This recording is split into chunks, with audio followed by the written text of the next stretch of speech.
Hello students and welcome to simplified education. आज हम अपनी एक्सरसाइज 5.2 को आगे बढ़ाते हुए क्वेश्चन नंबर 2 स्टार्ट करने वाले हैं।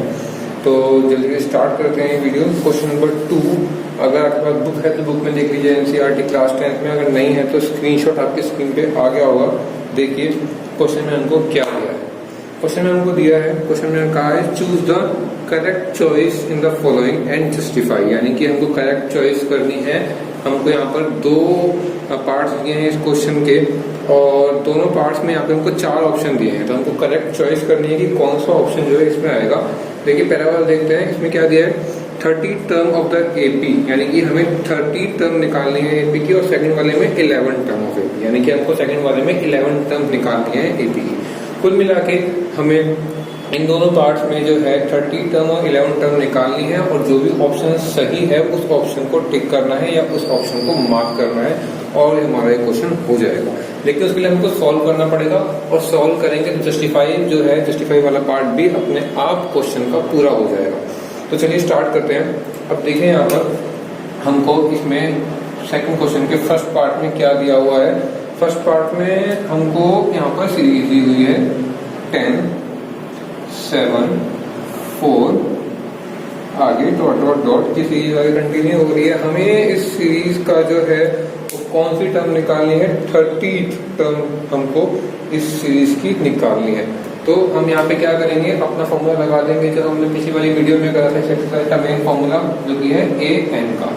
A N is equal to में ए प्लस एन माइनस 1 डी। यहाँ पर हमको क्या निकालना है, हमको निकालनी है 30th टर्म। तो 830 हमको निकालना है, इक्वल टू में ए की वैल्यू है यहाँ पर 10 प्लस एन की वैल्यू 30 माइनस 1, और डी जो है वो हम यहाँ पे निकाल सकते हैं 10 में से 7 गए 3, तो 3 यहाँ पर आ गया डी, या 7 1 मिनट माइनस 3 आएगा यहाँ पर। 7 में से 10 गए, बाद वाली टर्म में से पहले वाली टर्म को माइनस करते हैं। अगर आपको आइडिया नहीं लग रहा हो ओरली तो आप रफ में कर सकते हैं, डी निकाल सकते हैं। यहाँ पर 7 में से 10 गए तो यहाँ पर -3 आ गया। ऐसे ही अगर 4 में से 7 जाएगा तो भी -3 आएगा। हमने यहाँ पे डी निकाल लिया और डी की वैल्यू इसमें पुट कर दी है। अब इसको हम एक ब्रैकेट में रख देते हैं यहाँ पर, क्योंकि अगर इसको ब्रैकेट में नहीं रखेंगे तो ये खाली माइनस लगेगा कि ये माइनस हो रहा है। ब्रैकेट में है तो अब हम इसको मल्टीप्लाई ही करेंगे। अब देखिए 10 प्लस 30 माइनस 1 यहाँ पर आ गया 29 ब्रैकेट, और यहाँ पर ब्रैकेट -3। अब इसको आगे सॉल्व करते हैं। जब इसको आगे सॉल्व करेंगे हम तो क्या आएगा यहाँ पर 10 प्लस माइनस माइनस 9 3 27 2 87 माइनस 87। तो इसको सॉल्व करने पे क्या आंसर आता है हमारे पास में -77, यानी कि जो पार्ट सी है वो इसका करेक्ट ऑप्शन है, करेक्ट आंसर है। ये हो गया हमारा फर्स्ट पार्ट। अब आते हैं इसी क्वेश्चन के सेकंड पार्ट पे। तो आपको फर्स्ट पार्ट समझ में आ गया होगा। यहाँ पर हमने 30 टर्म निकाली थी, -77 आंसर आया। ये हमारा ऑप्शन नंबर सी है और ये हमारा सॉल्व हो गया। अगले वाले पार्ट में हमको निकालना है, हमको एपी दिया हुआ है यहाँ पर -3 -1/2 -2, और ऐसे आगे सीरीज आगे कंटिन्यू हो रही है 2 के बाद। अब हमें क्या निकालना है, हमें 11 टर्म निकालनी है। तो हमें यहाँ पे A11 निकालना है। A11 का फॉर्मूला क्या होगा, फॉर्मूला हमारे पास वही है a plus n minus 1 d. यहाँ पर A11 निकालने के लिए A है हमारे पास में -3 प्लस एन है हमारे पास में 11 माइनस 1 डी। डी की वैल्यू यहाँ पे इंपॉर्टेंट है, वही काम करना है। रफ में हमको डी की वैल्यू इसकी भी निकालनी पड़ेगी। वो कैसे निकालेंगे, A2 माइनस A1। A2 है हमारे पास में -1/2 फॉर्मूले का माइनस, और A1 का माइनस के साइन के साथ में यहाँ पर वैल्यू ने पुट कर दिए। तो ये आ गया -1/2 माइनस माइनस प्लस, इसका एलसीएम लेंगे, यहाँ पर आएगा 2, यहाँ पर आ गया 6। तो ये आता है हमारा 5/2, यानी कि डी है हमारा 5/2। यहाँ पुट कर देते हैं हम 5/2, ब्रैकेट में देते हैं इसको यहाँ पर। तो -3 प्लस 11 में से 10 गए, यहाँ पे 10 आ गया, मल्टीप्लाई 5/2। इसको काट देंगे, यहाँ पर 5 आ गया, -3 प्लस 25। इसका आंसर जो है वो आ गया है 22, यानी कि ऑप्शन बी जो है वो इसका करेक्ट आंसर है। इसका मैं यहाँ पर लिख रहा हूँ ऑप्शन सी जो है वो इसका करेक्ट आंसर है। तो इस तरीके से हमारा क्वेश्चन नंबर 2 यहाँ पर पूरा हो गया है। आंसर भी इसका टैली हो रहा है। तो चलिए अब चलते हैं अगले क्वेश्चन की तरफ, क्वेश्चन नंबर 3। तो दोस्तों अगर आपके पास बुक है तो बुक में क्वेश्चन देख लीजिए, अगर बुक नहीं है तो स्क्रीनशॉट आपकी स्क्रीन पे आ गया होगा। देखिए हमको क्वेश्चन में क्या दिया है।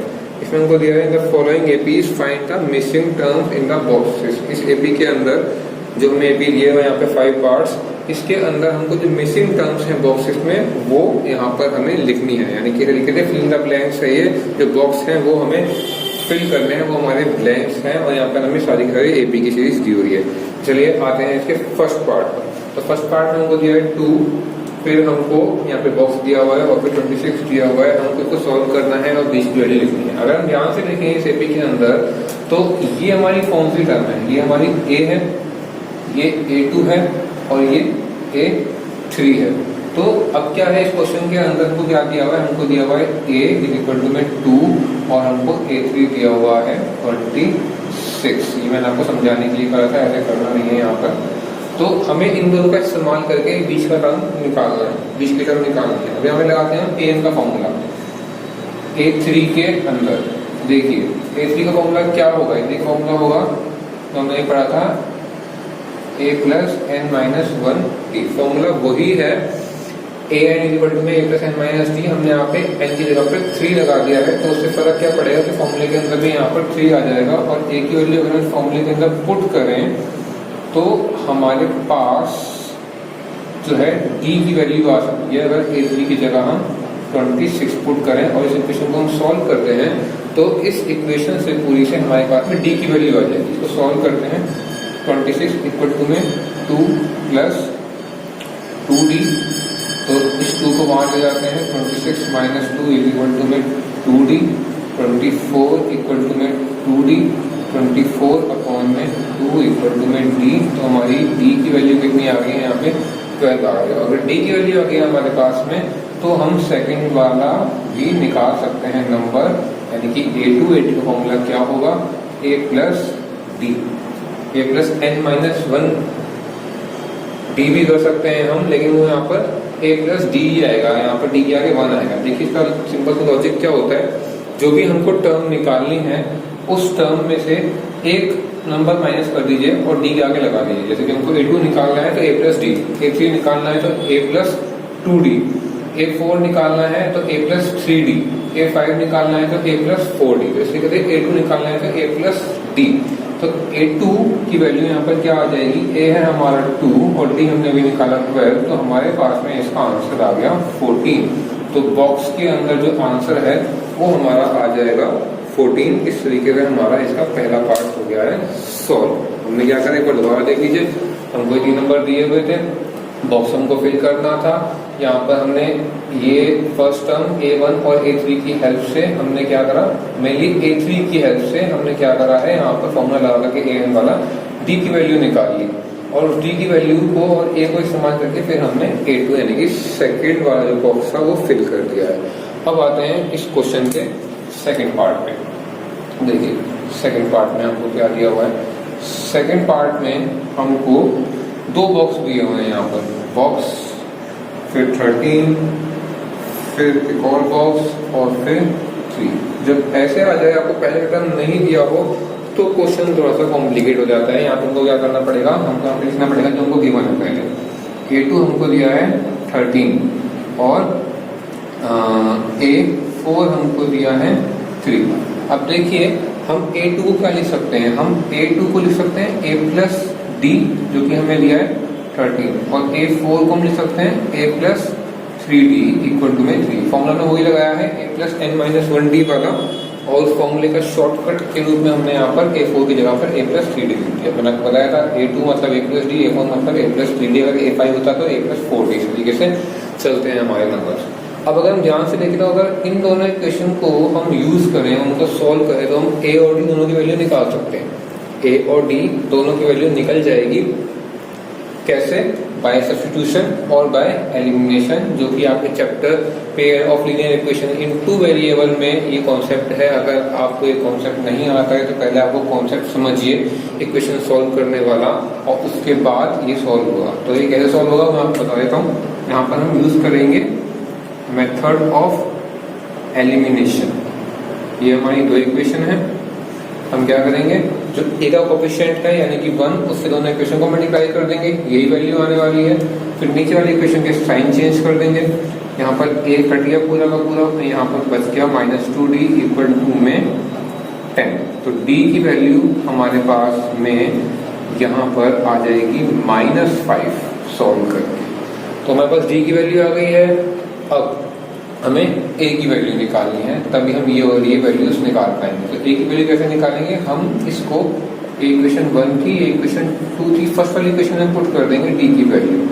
तो पुटिंग इन फर्स्ट इक्वेशन इस d की वैल्यू अगर हम पुट करते हैं तो आंसर क्या आता है, a प्लस -5 इक्वल टू में 13। तो a की वैल्यू क्या आएगी, यहाँ पे हो जाएगा a -5 इक्वल टू में 13, a इक्वल टू में 13 प्लस 5, a की वैल्यू हो गई यहाँ पर 18। तो हमारे पास a की वैल्यू भी आ गई है और d की वैल्यू भी आ गई है। a की वैल्यू आ गई है तो हमारा पहले वाला ब्लैंक फिल हो गया, 18 वैल्यू आ गई। अब हमको निकालना है a3। तो अब देखिए a3 इक्वल टू में a प्लस 2d, हमारे फॉर्मूले के हिसाब से, an वाले फॉर्मूले के हिसाब से ये आ जाएगी वैल्यू a3 की। तो यहाँ पर हम वैल्यू पुट कर देते हैं a की, यानी कि 18 प्लस 2 इंटू डी की वैल्यू -5। इसको अगर हम सॉल्व करेंगे तो हमारे पास में जो आंसर आएगा वो आएगा 8। तो हमारे इस वाले बैंक की वैल्यू भी आ गई है जो कि है 8। तो इस तरीके से हमारे थर्ड क्वेश्चन का सेकंड पार्ट सॉल्व होता है। अब चलते हैं इसके थर्ड पार्ट पे। तो देखिए इसके थर्ड पार्ट में हमको क्या दिया है, थर्ड पार्ट में हमको यहाँ पर दिया है 5, फिर एक बॉक्स है, फिर एक और बॉक्स है और फिर हमको वैल्यू दी है 9 1/2। हमें इसको सॉल्व करना है। तो अब देखिए यहाँ पर हमको क्या क्या वैल्यूज दी हुई है। हमको a दिया हुआ है, पहली टर्म 5a1 या a लिखे एक ही बात है, और हमको यहाँ पर a4 दिया हुआ है 9 1/2। इसको अगर सॉल्व करें तो हो जाएगा ये 19/2, 9 प्लस 1 19/2। अब हमें क्या करना है, अब हमको इस a4 को हमने लिखना है अपने फॉर्मूले के हिसाब से। तो a4 इक्वल टू में a प्लस 3d हम लिख सकते हैं, जो कि हमारे पास वैल्यू है 19/2। तो a4 की वैल्यू a प्लस 3d जो हमको दी हुई है 19/2। अब हम इस इक्वेशन में अगर a की वैल्यू पुट कर दें जो हमको दी हुई है, यानी कि 5 प्लस 3d इक्वल टू में 19/2, तो हम यहाँ से d की वैल्यू निकाल सकते हैं। 5 वहाँ पे जाएगा, यहाँ पर फिर 3d इक्वल टू में 19/2 माइनस 5। इसको हम सॉल्व करेंगे एलसीएम लेकर के। यहाँ पर 2 आ गया, 19 माइनस 10, 3d इक्वल टू में 9/2, d इक्वल टू में 9/2 मल्टीप्लाई 1/3। तो यहाँ पे d की वैल्यू हमारे पास में आ गई है 3/2। तो d की वैल्यू हमारे पास में आ गई है, a की वैल्यू हमारे पास में है। तो अब हम किसी भी सीरीज का कोई सा भी नंबर, इस सीरीज का कोई सा भी नंबर निकाल सकते हैं इस a और d की हेल्प से। तो a2 हमको निकालना है, a2 का फॉर्मूला है a प्लस d, a की वैल्यू है 5 और d की वैल्यू हमने अभी निकाली है 3/2। इन दोनों को सॉल्व करेंगे एलसीएम लेकर के, 5 10 प्लस 3, तो ये आ गया है हमारे पास में 13/2। a3 हमको निकालना है, यानी कि a प्लस 2d। a की वैल्यू हमको दी है यहाँ पर 5 प्लस 2 इंटू d, d की वैल्यू हमको दी है 3/2। तो ये हो गया 5 प्लस 3 इक्वल टू में 8, इसका आंसर आ गया। तो हमारे दोनों ब्लैंक्स इसके फिल हो गए हैं और हमारा ये थर्ड पार्ट भी फिनिश हो गया है। अब चलते हैं इसके फोर्थ पार्ट पे। तो देखिए स्टूडेंट्स, यहाँ पर हमको फोर्थ पार्ट में क्या दिया हुआ है। फोर्थ पार्ट में हमको कुछ थर्ड पार्ट की तरह ही है, -4, फिर बॉक्स, फिर बॉक्स, फिर बॉक्स और फिर बॉक्स। 4 बॉक्स इसके अंदर हमको दिए हैं, फर्स्ट नंबर और लास्ट नंबर दिया हुआ है। सेम लास्ट वाले की तरह ही हम इसको करेंगे। हमें यहाँ पर क्या दिया हुआ है, a दिया हुआ है हमको -4 और हमको a1 a2 a3 a4 a5 a6 दिया हुआ है हमको 6। तो अब हमको इस दोनों चीजों को यूज करना है और इस क्वेश्चन को सॉल्व करना है। a6 का मतलब क्या है, a6 का मतलब है a प्लस 5d हमको दिया हुआ है 6। a की वैल्यू पुट करेंगे इसके अंदर -4 प्लस 5d इक्वल टू में 6, इस 4 को वहाँ ले जाएंगे, 5d इक्वल टू में 6 प्लस 4d इक्वल टू में 10, ये 5 के नीचे आ जाएगा 2, तो d की वैल्यू आ गई है हमारे पास में 2। अब जितनी मिसिंग वैल्यूज है हमको निकालनी है, ए हमको गिवन है, ए हमें पता ही था, डी हमने निकाल लिया है। अब हमको निकालना क्या है, a2 की वैल्यू a प्लस डी, ए की वैल्यू थी हमारे पास में -4 और डी की वैल्यू है 2, तो यहाँ पर आ गया -2, यहाँ पर -2 आ गया। अब हमको निकालना है a3 की वैल्यू होती है a प्लस 2d, तो यहाँ पर a की वैल्यू थी हमारे पास में -4 प्लस 2 इंटू डी की वैल्यू है 2, तो -4 प्लस 4, ये आ गया हमारे पास में 0। अगर हमको सॉल्व ना भी कर रहे हैं तो वैसे भी आप देख सकते हैं 2 से जो है नंबर बढ़ रहे हैं, तो यहाँ पर 2 आने वाला है, 4 आने वाला है, लेकिन फिर भी हमको सॉल्व करना पड़ेगा। अगर कम मार्क्स में आता है क्वेश्चन तो आप डायरेक्टली भी कर सकते हैं, और ज़्यादा मार्क्स में आ रहा है तो आपको ये सोल्व करके दिखाना पड़ेगा। a4 जो है a प्लस 3d, ए की वैल्यू थी हमारे पास में -4 प्लस 3 इंटू 2, जो डी की वैल्यू है हमारी 2, तो यहाँ पर -4 प्लस 3 प्लस 6, तो ये आ गया आपका 2, तो यहाँ पर 2 आ गया है।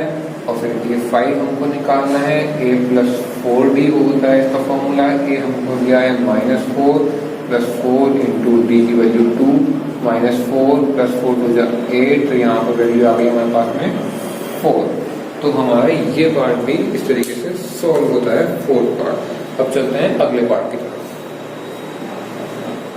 तो देखिए स्टूडेंट, यहाँ पर हमको 5th पार्ट में क्या दिया है, 5th पार्ट में हमको दिया है यहाँ पर ब्लैंक यानी कि बॉक्स, फिर 38 बॉक्स 3 बॉक्स दिए हैं, फिर -22। यहाँ पर हमको क्या करना है, जो हमको दिया है वो हम कहने यहाँ पर लिख लेते हैं। तो दिया है यहाँ पर a2 इक्वल टू में 38, a2 को हम लिख सकते हैं a प्लस d, और 1 2 3 4 5 6 a6 हमको दिया हुआ है यहाँ पर -22, इसको हम लिख सकते हैं a प्लस 5d।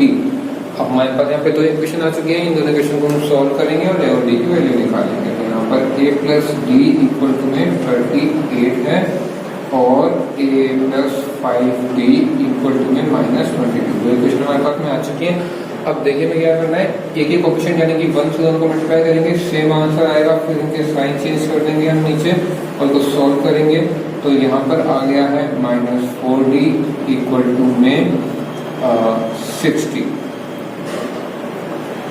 और d इक्वल टू में 60 अपॉन में -4, इसका आंसर सॉल्व करके कितना आएगा, और -15। तो ये हमारे पास में आ गई है d की वैल्यू। अब हमें क्या करना है, अब हमें a की वैल्यू निकालनी है। ये थी इक्वेशन 1, ये थी इक्वेशन 2, हम इक्वेशन 1 में d की वैल्यू पुट कर देंगे। तो यहाँ पर a प्लस -15 इक्वल टू में 38 आ गया है, और हमारे पास में a की वैल्यू आ जाएगी यहाँ से a -15 इक्वल टू में 38, तो यहाँ से a की वैल्यू हमारे पास में आ गई है 38 प्लस 15 इक्वल टू में 3, और यहाँ पर आ गया 53। तो पहली वैल्यू हमारे पास में आ गई है यहाँ पर 53, और हमको निकालनी है बाकी की वैल्यूज, यानी कि a3 हमको पहले निकालना है। तो a3 इज इक्वल टू में a प्लस 2d, a की वैल्यू है हमारे पास में 53, तो 53 प्लस 2 इंटू d, d की वैल्यू है -15,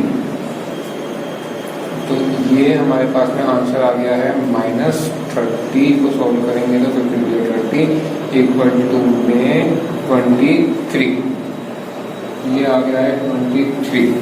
अब इसका आगे का पार्ट हम निकालते हैं, आगे की वैल्यूज यानी कि a4 की वैल्यू कैसे आएगी, a प्लस 3d, यहाँ पर a क्या था हमारा, a था 53 प्लस 3 इंटू डी की वैल्यू कितनी निकाली थी हमने, -15, तो यहाँ पर 15 3 जा 45, -45 आ गया है, और यहाँ पर हमारी वैल्यू आ गई है 8। अगली वैल्यू की तरफ चलते हैं। अगली वैल्यू है हमारी a5, मैं यहाँ पर लिख रहा हूँ साथ साथ, 8 यहाँ की वैल्यू आ गई है a5 इक्वल टू में a प्लस 4d, a की वैल्यू है 53 और 4 इंटू डी की वैल्यू है -15, तो ये हम सॉल्व करेंगे तो यहाँ पे कितना आएगा आंसर 60। तो ये आ गया है हमारे पास में -7। यहाँ पर ये लास्ट वाली वैल्यू जो कि हमारा लास्ट वैल्यू थी, लास्ट ब्लैंक था। और ये पूरा क्वेश्चन अब सॉल्व हो गया है, सारे पार्ट इस क्वेश्चन के सॉल्व हो गए हैं। अब हम मिलेंगे अगली वीडियो में क्वेश्चन नंबर 4 और आगे क्वेश्चन के साथ में। ये क्वेश्चन काफ़ी इंपॉर्टेंट था, काफ़ी सारी चीज़ें हमने सीखी, कैसे कैसे जो चीज़ दी है उसके हिसाब से हमें सॉल्व करना है। तो अब मिलते हैं अगली वीडियो में। अगर आपको वीडियो अच्छी लगी हो तो वीडियो को लाइक करें और आगे आने वाली वीडियोस को देखने के लिए चैनल को सब्सक्राइब करें। मिलते हैं अगली वीडियो में। Till then keep learning.